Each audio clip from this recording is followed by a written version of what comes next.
Good morning dear students. ਅੱਜ ਆਪਾਂ ਤੁਹਾਡਾ ਸੋਸ਼ਲ ਸਾਇੰਸ ਦਾ ਲੈਸਨ 24 ਸੰਵਿਧਾਨ ਅਤੇ ਕਾਨੂੰਨ ਦੇ ਬਾਰੇ ਵਿੱਚ ਪੜਾਂਗੇ। ਬੱਚਿਓ, ਜਿਵੇਂ ਤੁਹਾਨੂੰ ਪਤਾ ਹੀ ਹੈ ਕਿ ਆਪਾਂ ਨੂੰ ਆਜ਼ਾਦੀ ਇੱਕ ਲੰਮੇ ਜੱਦੋ-ਜਹਿਦ ਤੋਂ ਬਾਅਦ 15 ਅਗਸਤ 1947 ਨੂੰ ਮਿਲੀ। ਇਹ ਸੁਤੰਤਰਤਾ ਪੂਰਨ ਤੌਰ ਤੇ ਸੁਤੰਤਰਤਾ ਨਹੀਂ ਸੀ, ਕਿਉਂਕਿ ਭਾਰਤ ਦਾ ਰਾਜ ਪ੍ਰਬੰਧ ਉਹਨਾਂ ਕਾਨੂੰਨਾਂ ਦੁਆਰਾ ਚਲਾਇਆ ਜਾਂਦਾ ਸੀ ਜਿਹੜੇ ਕਿ ਆਪਾਂ ਨੂੰ ਅੰਗਰੇਜ਼ਾਂ ਦੁਆਰਾ ਬਣਾ ਕੇ ਦਿੱਤੇ ਗਏ ਸੀ। ਇਸ ਲਈ ਭਾਰਤ ਇੱਕ ਕਿਸਮ ਨਾਲ ਗੁਲਾਮੀ ਦੀਆਂ ਜੰਜੀਰਾਂ ਵਿੱਚ ਅਜੇ ਵੀ ਜਕੜਿਆ ਹੋਇਆ ਸੀ। ਇਸ ਲਈ ਭਾਰਤੀ ਨੇਤਾਵਾਂ ਨੇ ਆਪਣਾ ਸੰਵਿਧਾਨ ਬਣਾਉਣ ਦਾ ਫੈਸਲਾ ਕੀਤਾ। ਪਹਿਲਾਂ ਸਮਝਦੇ ਹਾਂ ਬੱਚਿਓ, ਸੰਵਿਧਾਨ ਹੈ ਕੀ। ਸੰਵਿਧਾਨ ਉਹ ਕਾਨੂੰਨੀ ਦਸਤਾਵੇਜ਼ ਹੈ ਜਿਸ ਦੁਆਰਾ ਦੇਸ਼ ਦਾ ਪ੍ਰਸ਼ਾਸਨ ਚਲਾਇਆ ਜਾਂਦਾ ਹੈ। ਸੰਵਿਧਾਨ ਦੁਆਰਾ ਹੀ ਦੇਸ਼ ਦੀਆਂ ਸਰਕਾਰਾਂ, ਕੇਂਦਰੀ ਅਤੇ ਪ੍ਰਾਂਤਾਂ ਦੀਆਂ ਸਰਕਾਰਾਂ ਸ਼ਾਸਨ ਚਲਾਉਂਦੀਆਂ ਹਨ। ਦੇਸ਼ ਦੀ ਸਰਕਾਰ ਸੰਵਿਧਾਨ ਅਨੁਸਾਰ ਹੀ ਰਾਜ ਪ੍ਰਬੰਧ ਚਲਾਉਂਦੀ ਹੈ। ਸੰਵਿਧਾਨ ਦੇਸ਼ ਦੇ ਦੂਜੇ ਕਾਨੂੰਨਾਂ ਤੋਂ ਸਰਵਉੱਚ ਆਉਂਦਾ ਹੈ।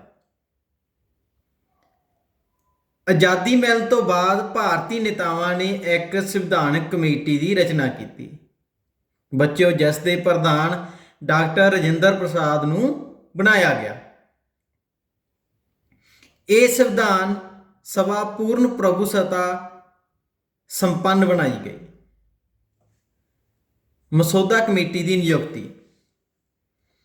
ਸੰਵਿਧਾਨ ਨੂੰ ਨਿਯਮਤ ਰੂਪ ਦੇਣ ਲਈ 29 ਅਗਸਤ 1947 ਨੂੰ ਡਾਕਟਰ BR ਅੰਬੇਦਕਰ ਦੀ ਪ੍ਰਧਾਨਗੀ ਹੇਠ ਇੱਕ 7 ਮੈਂਬਰੀ ਕਮੇਟੀ ਬਣਾਈ ਗਈ। ਬੱਚਿਓ, ਇਸ ਕਮੇਟੀ ਨੂੰ ਆਪਾਂ ਮਸੌਦਾ ਕਮੇਟੀ ਦੇ ਨਾਂ ਨਾਲ ਜਾਣਦੇ ਹਾਂ। ਇਸ ਕਮੇਟੀ ਨੇ ਵੱਖ-ਵੱਖ ਦੇਸ਼ਾਂ ਦੇ ਸੰਵਿਧਾਨਾਂ ਦਾ ਅਧਿਐਨ ਕੀਤਾ ਤੇ ਬਹੁਤ ਸਾਰੇ ਸਿਧਾਂਤ ਇਸ ਨੇ ਦੂਜੇ ਦੇਸ਼ਾਂ ਦੇ ਸੰਵਿਧਾਨਾਂ ਤੋਂ ਲਏ। ਆਖਿਰਕਾਰ 11 ਸਮਾਗਮਾਂ ਤੋਂ ਬਾਅਦ 2 ਸਾਲ 11 ਮਹੀਨੇ ਅਤੇ 18 ਦਿਨਾਂ ਦੇ ਅੰਦਰ ਅੰਦਰ ਭਾਰਤੀ ਸੰਵਿਧਾਨ ਤਿਆਰ ਹੋ ਗਿਆ। ਭਾਰਤੀ ਸੰਵਿਧਾਨ 26 ਨਵੰਬਰ 1949 ਈਸਵੀ ਨੂੰ ਬਣ ਕੇ ਤਿਆਰ ਹੋ ਗਿਆ ਸੀ। ਬੱਚਿਓ, ਤੁਹਾਨੂੰ ਕੀ ਪਤਾ ਇਹ ਕਿ ਭਾਰਤੀ ਸੰਵਿਧਾਨ 26 ਜਨਵਰੀ 1950 ਨੂੰ ਹੀ ਕਿਉਂ ਲਾਗੂ ਕੀਤਾ ਗਿਆ? ਭਾਰਤੀ ਸੰਵਿਧਾਨ ਨੂੰ 26 ਜਨਵਰੀ 1950 ਨੂੰ ਲਾਗੂ ਕਰਨ ਦਾ ਕਾਰਨ ਸੀ ਕਿਉਂਕਿ ਇਸ ਤਾਰੀਖ ਦੀ ਇੱਕ ਬਹੁਤ ਹੀ ਮਹੱਤਤਾ ਸੀ, ਕਿਉਂਕਿ ਇਸ ਦਿਨ ਰਾਵੀ ਦਰਿਆ ਦੇ ਕੰਢੇ 26 ਜਨਵਰੀ ਨੂੰ ਇੱਕ ਸਹੁੰ ਚੁੱਕੀ ਗਈ ਸੀ, ਜਿਸ ਨੂੰ ਆਪਾਂ ਸੰਪੂਰਨ ਆਜ਼ਾਦੀ ਦੀ ਸਹੁੰ ਕਹਿੰਦੇ ਹਾਂ। ਇਸ ਲਈ ਭਾਰਤੀ ਸੰਵਿਧਾਨ 26 ਜਨਵਰੀ 1950 ਨੂੰ ਲਾਗੂ ਕੀਤਾ ਗਿਆ। ਅੱਗੇ ਹੈ ਬੱਚਿਓ ਕਾਨੂੰਨ। ਕਾਨੂੰਨ ਕੀ ਆ? ਜਿਵੇਂ ਕਿ ਆਪਾਂ ਉੱਪਰ ਪੜ੍ਹ ਚੁੱਕੇ ਹਾਂ, ਸੰਵਿਧਾਨ ਕਾਨੂੰਨੀ ਦਸਤਾਵੇਜ਼ ਹੁੰਦਾ ਹੈ। ਸਮਾਜਿਕ ਜੀਵਨ ਨੂੰ ਨਿਯਮਿਤ ਕਰਨ ਲਈ ਸਾਨੂੰ ਕਾਨੂੰਨਾਂ ਦਾ ਹੋਣਾ ਜ਼ਰੂਰੀ ਹੈ। ਕਾਨੂੰਨ ਅੰਗਰੇਜ਼ੀ ਭਾਸ਼ਾ ਦੇ ਸ਼ਬਦ ਲਾ ਦਾ ਅਨੁਵਾਦ ਹੈ। ਲਾ ਸ਼ਬਦ ਦੀ ਉਤਪੱਤੀ ਟਿਊਟੋਨਿਕ ਭਾਸ਼ਾ ਦੇ ਸ਼ਬਦ ਲੈਗ ਤੋਂ ਹੋਈ ਹੈ, ਜਿਸ ਦਾ ਅਰਥ ਹੈ ਨਿਸ਼ਚਿਤ। ਇਸ ਲਈ ਕਾਨੂੰਨ ਸ਼ਬਦ ਦਾ ਅਰਥ ਕਿਸੇ ਵੀ ਨਿਸ਼ਚਿਤ ਨਿਯਮ ਤੋਂ ਹੈ। ਭਾਰਤੀ ਸੰਵਿਧਾਨ ਅਨੁਸਾਰ ਭਾਰਤ ਵਿੱਚ ਕਾਨੂੰਨ ਦਾ ਸ਼ਾਸਨ ਲਾਗੂ ਕੀਤਾ ਗਿਆ ਹੈ। ਬੱਚਿਓ, ਆਪਾਂ ਹੁਣ ਦੇਖਦੇ ਹਾਂ ਕਿ ਸੰਵਿਧਾਨ ਦੀ ਭੂਮਿਕਾ ਕੀ ਆ। ਆਪਣੇ ਸਮਾਜ ਦੇ ਵਿੱਚ ਸੰਵਿਧਾਨ ਦੀ ਕੀ ਭੂਮਿਕਾ ਹੈ? ਮਨੁੱਖ ਇੱਕ ਸਮਾਜਿਕ ਪ੍ਰਾਣੀ ਹੈ। ਉਹ ਆਪਣੇ ਸੁਭਾਅ ਤੇ ਲੋੜਾਂ ਦੇ ਅਨੁਸਾਰ ਆਪਣੀ ਪੂਰਤੀ ਦੇ ਲਈ ਸਮਾਜ ਵਿੱਚ ਰਹਿੰਦਾ ਹੈ। ਸਮਾਜ ਦੇ ਵਿੱਚ ਰਹਿੰਦੇ ਹੋਏ ਉਹ ਬਹੁਤ ਸਾਰੇ ਸਮੁਦਾਇ, ਸਮੂਹ ਅਤੇ ਸੰਘ ਵੀ ਬਣਾਉਂਦਾ ਹੈ। ਇਹ ਸਾਰੇ ਕਿਸੇ ਨਾ ਕਿਸੇ ਕਾਨੂੰਨ ਅਨੁਸਾਰ ਹੀ ਚਲਾਏ ਜਾਂਦੇ ਹਨ। ਬੱਚਿਓ, ਕੋਈ ਵੀ ਸਮੁਦਾਇ ਹੁੰਦਾ, ਕੋਈ ਵੀ ਸਮੂਹ ਹੁੰਦਾ ਵਾ, ਉਸ ਦਾ ਕੋਈ ਨਾ ਕੋਈ ਕਾਨੂੰਨ, ਕੋਈ ਨਾ ਕੋਈ ਨਿਯਮ ਹੁੰਦੇ ਆ ਜਿਸ ਦੇ ਅਨੁਸਾਰ ਉਹ ਚਲਾਇਆ ਜਾਂਦਾ ਵਾ। ਨਿੱਜੀ ਜ਼ਿੰਦਗੀ ਵਿੱਚ ਜਿਉਣ ਲਈ ਵੀ ਕਾਨੂੰਨ ਦੀ ਲੋੜ ਹੈ। ਬੱਚਿਓ, ਜਰਾ ਸੋਚੋ, ਜੇਕਰ ਤੁਹਾਡੇ ਸਕੂਲ ਵਿੱਚ ਕੋਈ ਕਾਨੂੰਨ ਨਾ ਹੋਵੇ ਤਾਂ ਕਿਵੇਂ ਲੱਗੇਗਾ? ਨਾ ਵੇਲੇ ਸਿਰ ਸਵੇਰ ਦੀ ਸਭਾ ਹੋਵੇਗੀ, ਨਾ ਹੀ ਪੜ੍ਹਾਈ ਹੋਵੇਗੀ, ਨਾ ਹੀ ਖੇਡਾਂ ਦਾ ਕੋਈ ਨਿਸ਼ਚਿਤ ਸਮਾਂ ਹੋਵੇਗਾ ਅਤੇ ਨਾ ਹੀ ਕੋਈ ਹੋਰ ਕਾਰਜ ਹੋਵੇਗਾ। ਸਕੂਲ ਕੀ ਬਣ ਜਾਊਗਾ ਬੱਚਿਓ? ਇੱਕ ਜੰਗਲ ਦੀ ਤਰ੍ਹਾਂ। ਸੋ ਹਰ ਸੰਸਥਾ ਨੂੰ ਚਲਾਉਣ ਦੇ ਲਈ ਕਾਨੂੰਨਾਂ ਦੀ ਲੋੜ ਹੁੰਦੀ ਹੈ। ਬੱਚਿਓ, ਸਾਡੇ ਸਮਾਜ ਵਿੱਚ ਸ਼ੁਰੂ ਤੋਂ ਇੱਕ ਬੁਰਾਈ ਚੱਲਦੀ ਆ ਰਹੀ ਆ, ਜਿਹੜੀ ਕਿ ਦਾਜ ਦੀ ਬੁਰਾਈ ਆ। ਜਿਹੜਾ ਦਾਜ ਆ, ਇਹ ਗਰੀਬ ਲੋਕਾਂ ਦੇ ਲਈ ਇੱਕ ਸ਼ਰਾਪ ਦੇ ਬਰਾਬਰ ਆ, ਕਿਉਂਕਿ ਗਰੀਬ ਲੋਕ ਕਰਜ਼ਾ ਚੱਕ ਕੇ ਆਪਣੀਆਂ ਲੜਕੀਆਂ ਨੂੰ ਦਾਜ ਦਿੰਦੇ ਸਨ ਤੇ ਇਹ ਕਰਜ਼ਾ ਪੁਸ਼ਤ ਦਰ ਪੁਸ਼ਤ ਅੱਗੇ ਦੀ ਅੱਗੇ ਪੀੜ੍ਹੀ ਦਰ ਪੀੜ੍ਹੀ ਚੱਲਦਾ ਰਹਿੰਦਾ ਸੀ। ਇਸ ਦੇ ਕਾਰਨ ਇਸਤਰੀ ਜਾਤੀ ਦਾ ਆਪਣੇ ਸਮਾਜ ਦੇ ਵਿੱਚ ਮਾਣ ਘਟ ਗਿਆ ਸੀ। ਲੋਕ ਭਰੂਣ ਹੱਤਿਆ ਕਰਨ ਲੱਗ ਗਏ ਸਨ, ਜਿਸ ਕਾਰਨ ਮੁੰਡਿਆਂ ਅਤੇ ਕੁੜੀਆਂ ਦਾ ਅਨੁਪਾਤ ਘਟ ਗਿਆ। ਇਸ ਲਈ ਸਰਕਾਰ ਨੇ 1961 ਈਸਵੀ ਦੇ ਵਿੱਚ ਦਾਜ ਰੋਕੂ ਕਾਨੂੰਨ ਬਣਾਇਆ। ਇਸ ਕਾਨੂੰਨ ਅਨੁਸਾਰ ਦਾਜ ਲੈਣਾ ਜਾਂ ਦਾਜ ਦੇਣਾ ਜੁਰਮ ਕਰਾਰ ਦਿੱਤਾ ਗਿਆ। ਦਾਜ ਲੈਣਾ ਤਾਂ ਜੁਰਮ ਹੈ ਹੀ ਹੈ ਬੱਚਿਓ, ਪਰ ਜਿਹੜਾ ਦਾਜ ਦਿੰਦਾ ਵੀ ਹੈ ਉਹ ਵੀ ਦੋਸ਼ੀ ਹੈ। ਇਸ ਕਾਨੂੰਨ ਨੂੰ ਸਖਤੀ ਨਾਲ ਲਾਗੂ ਕਰਨ ਦੀ ਲੋੜ ਹੈ, ਪਰ ਆਪਣੇ ਸਮਾਜ ਵਿੱਚ ਅਜੇ ਵੀ ਇਹ ਕਾਨੂੰਨ ਪੂਰੀ ਤਰ੍ਹਾਂ ਲਾਗੂ ਨਹੀਂ ਹੋ ਸਕਿਆ। ਅਜੇ ਵੀ ਬਹੁਤ ਸਾਰੇ ਲੋਕ ਹਨ ਜਿਹੜੇ ਦਾਜ ਲੈਂਦੇ ਹਨ ਤੇ ਬਹੁਤ ਸਾਰੇ ਇੱਦਾਂ ਦੇ ਵੀ ਹਨ ਜਿਹੜੇ ਦਾਜ ਦਿੰਦੇ ਹਨ। ਬੱਚਿਓ, ਅੱਗੇ ਪੜ੍ਹਦੇ ਹਾਂ ਆਪਾਂ ਸੰਵਿਧਾਨ ਦੀ ਸਰਵਉੱਚਤਾ। ਸੰਵਿਧਾਨ ਨੂੰ ਸਰਵਉੱਚ ਬਣਾਇਆ ਗਿਆ ਹੈ। ਸਾਡੀ ਸਰਕਾਰ ਵਿੱਚ ਬੱਚਿਓ ਜਿਹੜੀਆਂ ਵੀ ਅਹਿਮ ਅਹੁਦੇ ਚੱਕੇ ਜਾਂਦੇ ਆ, ਅਹਿਮ ਨਿਯੁਕਤੀਆਂ ਹੁੰਦੀਆਂ ਵਾ, ਉਹਨਾਂ ਨਿਯੁਕਤੀਆਂ ਤੋਂ ਪਹਿਲਾਂ ਉਹਨਾਂ ਨੂੰ ਸੰਵਿਧਾਨ ਦੀ ਸਰਵਉੱਚਤਾ ਦੀ ਸਹੁੰ ਚੁਕਾਈ ਜਾਂਦੀ। ਇਸੇ ਤਰ੍ਹਾਂ ਸੰਵਿਧਾਨ ਅਨੁਸਾਰ ਹੀ ਸਰਕਾਰੀ ਅਤੇ ਗੈਰ ਸਰਕਾਰੀ ਸੰਸਥਾਵਾਂ ਕੰਮ ਕਰਦੀਆਂ ਹਨ। ਜਿੰਨੀਆਂ ਵੀ ਸਰਕਾਰੀ ਜਾਂ ਗੈਰ ਸਰਕਾਰੀ ਸੰਸਥਾਵਾਂ ਵਾ, ਉਹ ਸੰਵਿਧਾਨ ਦੇ ਕਾਨੂੰਨਾਂ ਦੇ ਅੰਡਰ ਰਹਿ ਕੇ ਹੀ ਕੰਮ ਕਰਦੀਆਂ ਹਨ। ਕਾਨੂੰਨ ਦੀ ਪੈਰਵੀ ਕਰਨ ਦੇ ਲਈ ਨਿਆਂਪਾਲਿਕਾ ਦਾ ਗਠਨ ਕੀਤਾ ਗਿਆ ਹੈ। ਨਿਆਂਪਾਲਿਕਾ ਨੂੰ ਆਜ਼ਾਦ ਅਤੇ ਨਿਰਪੱਖ ਬਣਾਇਆ ਗਿਆ ਹੈ। ਜੇਕਰ ਕੋਈ ਸੰਸਥਾ ਸੰਵਿਧਾਨ ਅਨੁਸਾਰ ਕੰਮ ਨਹੀਂ ਕਰਦੀ ਤਾਂ ਬੱਚਿਓ ਉਸ ਸੰਸਥਾ ਨੂੰ ਗੈਰ ਸੰਵਿਧਾਨਿਕ ਘੋਸ਼ਿਤ ਕੀਤਾ ਜਾਵੇਗਾ। ਨਿਆਂਪਾਲਿਕਾ ਸੰਵਿਧਾਨ ਦੀ ਪਹਿਰੇਦਾਰ।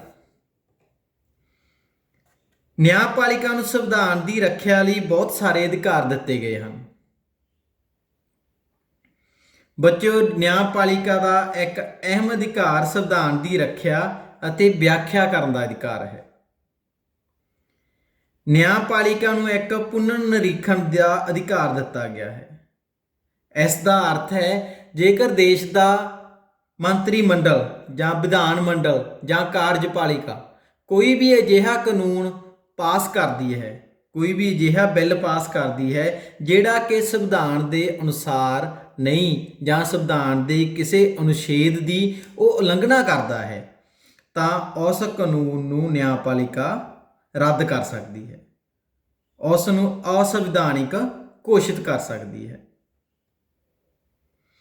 ਨਿਆਂਪਾਲਿਕਾ ਨੂੰ ਨਿਰਪੱਖ ਅਤੇ ਆਜ਼ਾਦ ਬਣਾਇਆ ਗਿਆ ਹੈ। ਇਸ ਦੇ ਲਈ ਬਹੁਤ ਸਾਰੇ ਬੱਚਿਓ ਕਦਮ ਚੁੱਕੇ ਗਏ ਹਨ।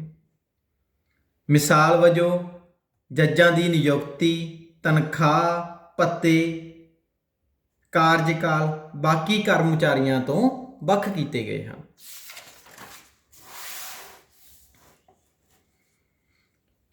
ਸੰਵਿਧਾਨ ਅਤੇ ਲੋਕਤੰਤਰ। ਬੱਚਿਓ ਆਪਾਂ ਹੁਣ ਦੇਖਾਂਗੇ ਕਿ ਸੰਵਿਧਾਨ ਅਤੇ ਲੋਕਤੰਤਰ ਇੱਕ ਦੂਜੇ ਨਾਲ ਕਿਵੇਂ ਸਾਂਝੇ ਹਨ। ਸੰਵਿਧਾਨ ਅਨੁਸਾਰ ਸਾਡੇ ਦੇਸ਼ ਵਿੱਚ ਪੂਰਨ ਲੋਕਤੰਤਰੀ ਢਾਂਚਾ ਲਾਗੂ ਕੀਤਾ ਗਿਆ ਹੈ। ਜਿਵੇਂ ਕਿ ਬੱਚਿਓ ਤੁਹਾਨੂੰ ਪਤਾ ਹੀ ਆ ਕਿ ਆਪਣੇ ਦੇਸ਼ ਵਿੱਚ ਲੋਕਤੰਤਰੀ ਸਰਕਾਰ ਬਣਾਈ ਜਾਂਦੀ ਹੈ। ਨਾਗਰਿਕਾਂ ਨੂੰ ਬਹੁਤ ਸਾਰੇ ਅਧਿਕਾਰ ਦਿੱਤੇ ਗਏ ਹਨ। ਇੱਕ ਅਧਿਕਾਰ ਉਹਨਾਂ ਦੇ ਵਿੱਚੋਂ ਬੱਚਿਓ ਸਰਕਾਰ ਦੀ ਆਲੋਚਨਾ ਕਰਨ ਦਾ ਵੀ ਅਧਿਕਾਰ ਹੈ। ਆਪਾਂ ਨੂੰ ਇਹ ਇੱਕ ਬਹੁਤ ਜ਼ਿਆਦਾ ਮਹੱਤਵਪੂਰਨ ਅਧਿਕਾਰ ਦਿੱਤਾ ਗਿਆ ਵਾ ਕਿ ਆਪਾਂ ਦੇਸ਼ ਦੀ ਸਰਕਾਰ ਦੀ ਆਲੋਚਨਾ ਕਰ ਸਕਦੇ ਹਾਂ। ਜੇਕਰ ਉਹ ਕੋਈ ਕਾਨੂੰਨ ਲੋਕਾਂ ਦੇ ਹਿੱਤਾਂ ਦੇ ਖਿਲਾਫ ਬਣਾਉਂਦੀ ਆ ਤਾਂ ਆਪਾਂ ਨੂੰ ਇਹ ਅਧਿਕਾਰ ਆ ਕਿ ਆਪਾਂ ਉਸ ਦਾ ਵਿਰੋਧ ਕਰ ਸਕਦੇ ਹਾਂ। ਆਜ਼ਾਦੀ ਤੋਂ ਪਹਿਲਾਂ ਵੀ ਬੱਚਿਓ ਜਦੋਂ ਭਾਰਤ ਅੰਗਰੇਜ਼ਾਂ ਦਾ ਗੁਲਾਮ ਸੀ ਉਸ ਵੇਲੇ ਵੀ ਬ੍ਰਿਟਿਸ਼ ਸਰਕਾਰ ਦੁਆਰਾ ਜਿਹੜੇ ਲੋਕ ਵਿਰੋਧੀ ਕਾਨੂੰਨ ਬਣਾਏ ਗਏ ਸੀ ਉਹਨਾਂ ਦਾ ਵੀ ਆਪਣੇ ਲੋਕਾਂ ਨੇ ਵਿਰੋਧ ਕੀਤਾ ਸੀ। ਇਸ ਦੀ ਇੱਕ ਮਹੱਤਵਪੂਰਨ ਉਦਾਹਰਨ ਆ ਸਾਈਮਨ ਕਮਿਸ਼ਨ ਦਾ ਵਿਰੋਧ ਅਤੇ ਜਲਿਆਂਵਾਲੇ ਬਾਗ ਦੀ ਘਟਨਾ ਆਪਣੇ ਸਾਹਮਣੇ ਇੱਕ ਮਹੱਤਵਪੂਰਨ ਉਦਾਹਰਨ ਹਨ। ਮਹਾਤਮਾ ਗਾਂਧੀ ਦੁਆਰਾ 1921, 1930 ਅਤੇ 1942 ਵਿੱਚ ਸਿਵਲ ਨਾਫਰਮਾਨੀ ਅਤੇ ਨਾ ਮਿਲਵਰਤਨ ਦੇ ਅੰਦੋਲਨ ਚਲਾਏ ਗਏ। ਇਸ ਤੋਂ ਪਹਿਲਾਂ 1905 ਵਿੱਚ ਬੰਗਾਲ ਦੀ ਵੰਡ ਦੀ ਵੀ ਵਿਰੋਧਤਾ ਕੀਤੀ ਗਈ। ਬ੍ਰਿਟਿਸ਼ ਸਰਕਾਰ ਦੁਆਰਾ ਬਣਾਏ ਗਏ ਸਮਾਨ ਨੂੰ ਨਾ ਵਰਤਣਾ, ਉਹਨਾਂ ਦੇ ਬਣਾਏ ਕੱਪੜਿਆਂ ਨੂੰ ਨਾ ਪਾਉਣਾ ਆਦਿ ਨਾ ਮਿਲਵਰਤਨ ਅੰਦੋਲਨ ਦਾ ਹਿੱਸਾ ਸੀ। ਮਹਾਤਮਾ ਗਾਂਧੀ ਨੇ ਇੱਕ ਯੋਗ ਅਗਵਾਈ ਵਿੱਚ ਸੰਨ 1930 ਵਿੱਚ ਡਾਂਡੀ ਨਾਮਕ ਸਥਾਨ 'ਤੇ ਲੂਣ ਬਣਾ ਕੇ ਲੂਣ ਕਾਨੂੰਨ ਦੀ ਉਲੰਘਣਾ ਕੀਤੀ, ਲੂਣ ਕਾਨੂੰਨ ਨੂੰ ਤੋੜਿਆ। ਅੰਗਰੇਜ਼ੀ ਸਰਕਾਰ ਦਾ ਬਣਾਇਆ ਲੂਣ ਨਸ਼ਟ ਕਰ ਦਿੱਤਾ। ਸਮੁੰਦਰ ਦੇ ਪਾਣੀ ਨੂੰ ਗਰਮ ਕਰਕੇ ਲੂਣ ਬਣਾ ਕੇ ਖਾਣ ਲਈ ਕਿਹਾ ਗਿਆ। ਉਹਨਾਂ ਨੇ ਕਿਹਾ ਕਿ ਆਪਾਂ ਅੰਗਰੇਜ਼ਾਂ ਦੀਆਂ ਦੁਆਰਾ ਬਣਾਈਆਂ ਹੋਈਆਂ ਕੋਈ ਵੀ ਵਸਤੂਆਂ ਨਹੀਂ ਵਰਤਣੀਆਂ, ਆਪਾਂ ਆਪਣੀਆਂ ਦੇਸੀ ਸਵੈਦੇਸ਼ੀ ਵਸਤੂਆਂ ਵਰਤਣੀਆਂ ਹਨ। ਆਜ਼ਾਦੀ ਤੋਂ ਬਾਅਦ ਵੀ ਕਈ ਅੰਦੋਲਨ ਚਲਾਏ ਗਏ।